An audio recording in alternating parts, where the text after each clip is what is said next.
Click the bell icon to get latest videos from Ekeeda. Hello friends, today we will discuss about the transaction in a database management system, or actually the movement of data from one department or a file on another table or a relation in that file. So we will talk about the asset properties, that is atomicity, consistency, integrity and durability on a particular transaction, and know that how recovery failure system concurrence control of that particular transaction system is handled by a transaction manager.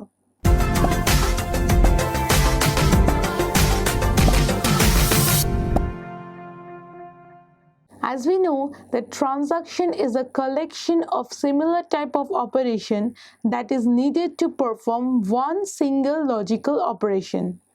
So as the name suggests that there are one single logical operations, but that cannot be done without the help of many operations subsequently. So one by one these operations are needed to be performed so that to complete one single logical operation, and that is known as a transaction.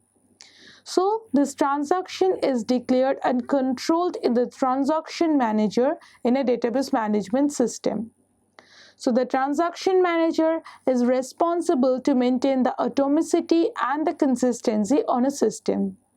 So we will first know that what are these asset properties based on a transaction. So the asset A stands for the atomicity. When we talk about the atomicity, we are talking about the property that all or none. That is, all the operations involved in a transaction or a logical operations needed to be performed at the cost of without any interruption. If it is not being done in that way, so that it is considered not to be done at all. So this is the atomicity property of a transaction. Next is the consistency. If atomicity is maintained, then we can say that the data we are getting as a result of a transaction is in a consistent state. Other than that, it is in an inconsistent state. Next is the integrity. As we see that the data is being maintained in a database management system and it is getting used in all employees or all the users of a particular enterprise. So whenever one data is getting updated, so another need to be updated about that particular modification, so that we are maintaining an integrity on the data. Next is the durability. That is, the result of a transaction must be durable, so that the next time the result is getting used, so we can use the exact previous result by the last transaction, not any type of handling error or the wrong output on the particular transaction. That is known as a durable result. So this asset property now we will discuss by example that how it is be done in a transaction management. So atomicity, say for an example we are using a credit or debit card. So the debit card we are putting in an automatic teller machine, and then the automatic teller machine is giving us the money. So we are getting the money and it is actually debited from our account. Now, if we are getting the money and the money is not shown in our account, that means there is no atomicity present.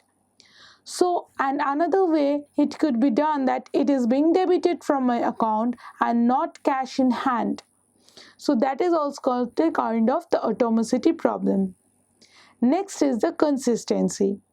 When we are talking about consistency, say for an example that a person A need to give a person B account a $500 transfer.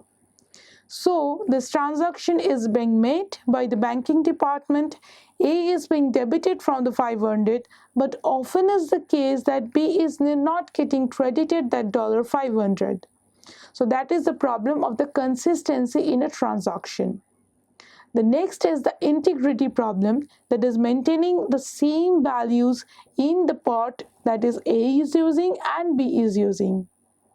And last is the durability, that is whenever the account information of A, the last update and the last update of B should be same, because the last transaction was involved between only these two. So in this way, asset property needed to be maintained on a transaction by a transaction manager. The issue that needed to be get solved by the database system is the atomicity and durability combination. So the database system must maintain that all the data provided by a transaction must be durable throughout the database system.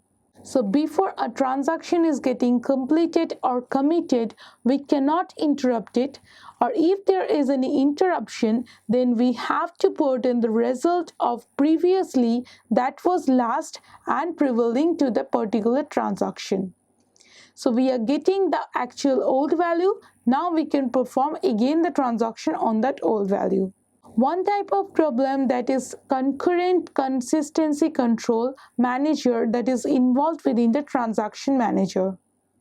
Say for an example that account A and account B want to get an account update on account C. So if the updation is being done at the same time, so A and B both can get a different result, that is a wrong interpretation of the transformation. So when there is a transaction is being made on a particular department, so every account needed to be done in a synchronized way. This sequential way will provide and support that the concurrency controlling is being done. So whenever the transaction is done, we need to keep in mind of all these properties. Now the transaction manager and the transaction was morely concerned with only the financial department and an early age. But nowadays, the transaction is also called in a real-time environment like in a telecommunication or for say in a long duration activities like the production design or for administrative workflows. So all this involved the transaction and the properties of a transaction management that needed to be kept in mind while doing the performance on a database system. That is all for the transaction management introduction. Thank you for watching this video. Stay tuned with Ekeeda and subscribe to Ekeeda.